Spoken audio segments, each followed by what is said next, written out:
ज्यांनी इतिहास घडवला या महाराष्ट्रामध्ये, शिवाजीरावजी कळेकर साहेबांना पाहिला अख्खा सभागृह उठून उभा राहिला होता की कोण आहे तो बहादर की ज्यानं विलासराव देशमुखांना पाठ दाखवलेली. बरं का, पाडलेले, पराभव केलेला आहे.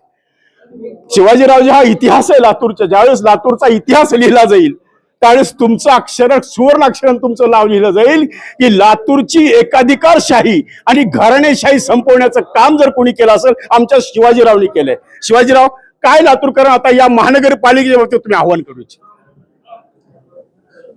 संपूर्ण महाराष्ट्रामध्ये महानगरपालिकेच्या निवडणुका उद्याच्या 15 तारखेला होत आहेत आणि त्यानिमित्तानं आपण जर बघितलं असेल की आता परवाच आपलं नगरपंचायत आणि नगरपालिकेच्या निवडणुका झाल्या.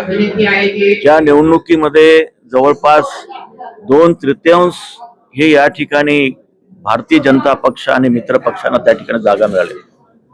महाराष्ट्रामध्ये 4थ्या क्रमांकाला काँग्रेस पक्ष गेलेला आहे आणि तीच परिस्थिती लातूर जिल्ह्यामध्ये आपण बघितलं असेल की लातूरमध्ये ज्या निवडणुका झाल्या त्याच्यामध्ये काँग्रेस पक्षाला एकाही तालुक्यामध्ये त्या ठिकाणी विजय मिळाला नाही. भारतीय जनता पक्ष आणि त्यांच्या मित्र पक्षालाच या ठिकाणी तशा प्रकारचं मिळालेलं आहे.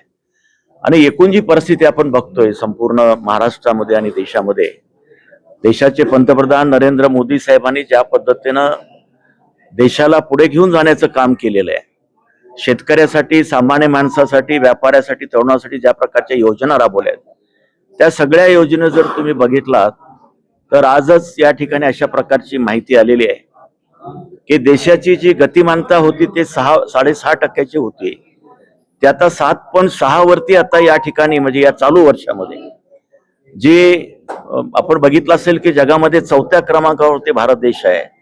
येणाऱ्या काळात तो 3ऱ्या जाईल आणि 2040 मध्ये अमेरिका आणि चीनला सुद्धा मागे टाकून पुढे. शिवाजीराव, आपण मुद्द्याला हात घालूया. किती जागा येतील लातूर? आणि लातूरमध्ये आता मी आपल्याला सांगेन की आपल्या आता 70 जागा आहेत. होय, एकूण 70. तुमचा आपला अंदाज काय?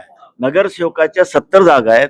त्याच्यामध्ये किमान 55 जागा भारतीय जनता पक्षाच्या निवडून येतील. अरे उमेदवार पेढ्याना टाळ्या वाजवा जरा.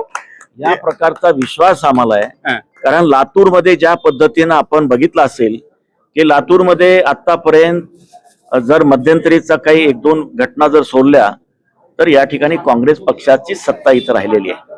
आणि त्या सत्तेच्या माध्यमातून आपण बघितलं की लातूरमध्ये पिण्याला पाणी आता 8 दिवसाला एकदा मिळतंय.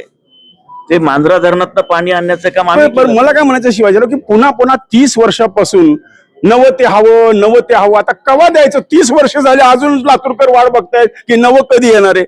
नवं म्हणजे कसं आहे की नवं म्हणजे आता या ठिकाणी लातूरचे आमदार काँग्रेस पक्षाचेच आहेत. त्यांनी गेल्या निवडणुकीमध्ये अशा प्रकारचं जाहीररित्या त्यांनी सांगितलं होतं तोट्या चालू करून ठेवा. तेच सांगतो तुम्हाला, तेच सांगतो की त्यांनी सांगितलं होतं की 2 महिन्यामध्ये आम्ही मांजरातलं पाणी लातूरला इथं आणू 2 महिन्यामध्ये आणि तुम्ही तोट्या चालू करून ठेवा अशा प्रकारे सांगितलं होतं. पण 2 महिने काय, इथं आता 5 वर्ष पूर्ण होऊन चाललेत तरी लातूरमध्ये पाणी या ठिकाणी आलं नाही किंवा ते बोलत नाही. सांगायचं तात्पर्य असे की त्यांनी कुठल्याही प्रकारचं, लातूरला आपल्याला माहिती असेल की MIDC मध्ये एकही उद्योग नाही आहे. या ठिकाणी जो उद्योग आला तो बोगीचा कारखाना आणण्याचं काम या ठिकाणी देवेंद्र फडणवीस साहेबांनी केलेलं आहे. आणि त्या पद्धतीनं लातूरच्या विकासामध्ये या ठिकाणी काँग्रेस पक्षाचा कुठलाही सहभाग इथं. आपल्या क्रीडा संकुलला सुद्धा खोडा घालण्याचा प्रयत्न झालेला आहे शिवाजी. हो, बरोबर आहे. इथं 8.5 वर्ष मुख्यमंत्री आणि 25 वर्ष मंत्री असताना सुद्धा या ज्या पद्धतीने तर विकास झाला पाहिजे तर त्या पद्धतीनं इथं कुठल्याही प्रकारचा विकास. आता लोक पूर्ण बदल करण्याच्या मूडमध्ये. आता ज्या प्रकारचा म्हणजे लातूरमध्ये ज्या प्रकारचं आता वातावरण निर्माण झालं किंवा महाराष्ट्रात प्रतिसाद मिळतोय त्या ह्याच्यातनं लातूरमध्ये आताच मी सांगितल्याप्रमाणे 70 पैकी किमान 55 नगरसेवक भारतीय जनता पक्षाचे निवडून येतील अशा प्रकारचा विश्वास. आमच्यासाठी पेढे तयार ठेवा. हो.